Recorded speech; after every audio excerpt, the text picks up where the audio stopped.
Anak-anak kita lanjutkan, yaitu keterbukaan ideologi Pancasila itu harus memperhatikan A sampai dengan E. Anak-anak bisa membuka buku kalian, masih ada di halaman 16. A sampai dengan E ini ya.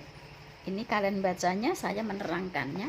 Yang pertama yaitu stabilitas nasional yang dinamis.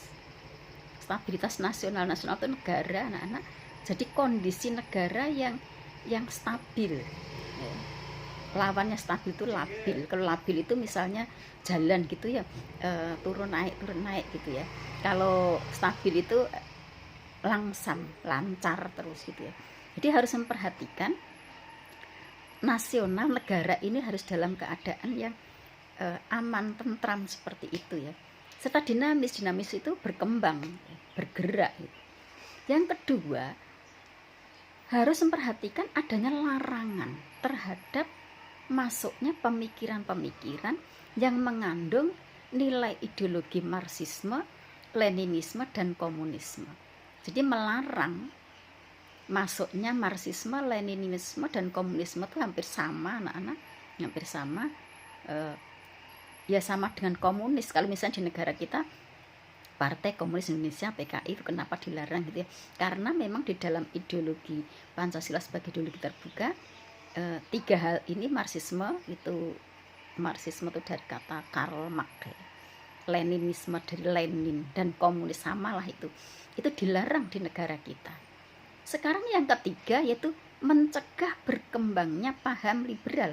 Paham liberal itu paham yang berasal dari negara-negara barat gitu ya. Kan pahamnya liberal, anak-anak. Jadi kebebasan mutlak individu gitu ya. Itu liberal. Yang keempat, larangan terhadap pandangan ekstrim yang menggelisahkan masyarakat. Jadi kalau ada pandangan-pandangan, kalau ada hal-hal yang sifatnya tuh ekstrim, itu dilarang di negara kita, karena yang ekstrim itu nanti akan meresahkan untuk kehidupan masyarakat. Yang kelima, di dalam menciptakan norma itu harus ada konsensus, harus ada musyawarah, harus ada kesepakatan. Jadi kalau ingin menciptakan norma yang baru, peraturan yang baru, itu harus berdasarkan konsensus. Tidak boleh menciptakan sendiri gitu ya. Tidak ada konsensusnya dari masyarakat, tidak boleh. Seperti misalnya kalau dulu masa Orde Lama itu ya, presiden diangkat seumur hidup gitu, penciptaan sendiri kan itu.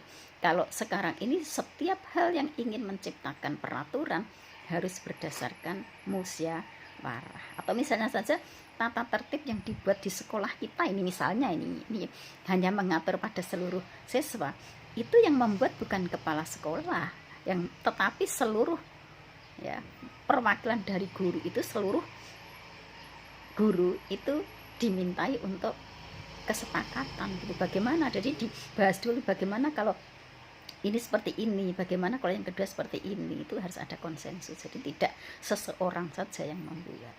Ini anak-anak, jadi keterbukaan ideologi Pancasila itu harus memperhatikan 5 hal tadi ya. Nanti anak-anak bisa mendalami dengan membaca bukunya lagi ya. Ini saya rasa cukup.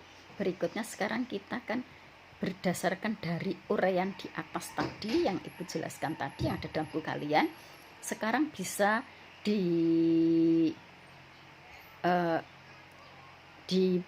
kesimpulannya gitu. Berdasarkan dari uraian di atas, keterbukaan ideologi Pancasila itu mengandung 3 nilai. 3 nilai anak-anak. Yang pertama yaitu nilai dasar. Nilai dasar hakikatnya yaitu dari kelima sila. Sila 1, sila kedua anak-anak sudah hafal ya, sampai dengan sila yang ketiga, 4, dan 5. Ini semuanya merupakan suatu nilai dasarnya ya. Jadi sifatnya itu tetap melekat, kelangsungan hidup. Nilai dasar selanjutnya dijabarkan dalam Undang-Undang Dasar Negara Republik Indonesia tahun 1945. Di sila 1 sampai sila kelima itu nanti akan dijabarkan dalam suatu Undang-Undang Dasar Negara kita. Ini dari nilai dasar. Sekarang yang kedua yaitu nilai instrumental. Nilai instrumental ada di halaman, silakan anak melihatnya, halaman 17. Nilai instrumental. Apa itu nilai instrumental? Nilai instrumental adalah penjabaran dari nilai dasar ideologi Pancasila tadi berupa peraturan perundang-undangan dan lembaga pelaksanaan yang lainnya. Ya, jadi nilai instrumental ini penjabaran dari sila 1 sampai dengan 5 tadi ke dalam undang-undang dasar, ke dalam ketetapan MPR, ke dalam undang-undang ataupun dalam perundang-undangan yang lainnya. Itu namanya nilai instrumental. Ini dapat disesuaikan dengan perkembangan zaman dan aspirasi masyarakat, tetapi tetap menggunakan dasar Pancasila. Itu namanya nilai instrumental. Penjabaran ya, penjabaran dari ideologi Pancasila. Sekarang yang ketiga yaitu nilai praksis. Nilai praksis merupakan realisasi dari nilai instrumental itu berupa pengalaman nyata dalam kehidupan sehari-hari dalam masyarakat berbangsa dan bernegara. Realisasi praksisnya inilah penjabaran dari nilai-nilai Pancasila yang dapat dilakukan perubahan perbaikan dengan perkembangan zaman, aspirasi masyarakat, sehingga Pancasila merupakan ideologi terbuka.